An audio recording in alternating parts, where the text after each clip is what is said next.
Reception পার্টিতে বসেছিল চাঁদের হাট। রণজয় শ্যামপ্তির সেই রিসেপশনে সবার ভিড়ে আলাদা করে নজর কাড়ল কুসুম সিরিয়ালের মিষ্টি নায়িকা তানিষ্কা তিওয়ারি। তিনি এসে যা করলেন তাতে মুগ্ধ সবাই। মিষ্টি হাসি দিয়ে সোজা ছুটে গেলেন রণজয়ের কাছে। ভাই বোনের মতো এই মিষ্টি সম্পর্ক দেখে উপস্থিত অতিথিদের মন ভরে গেল। এরপর তানিষ্কার চোখ গেল খাবারের দিকে। এলাহি আয়োজন, খাবার মেনু দেখে রীতিমতো অবাক তিনি।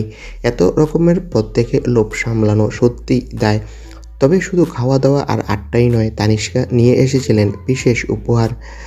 রণজয়কে তিনি দিলেন দারুণ ডিজাইনার পাঞ্জাবি, আর নতুন বৌদি শ্যামপ্তির জন্য আনলেন বিশাল মেকআপ সেট।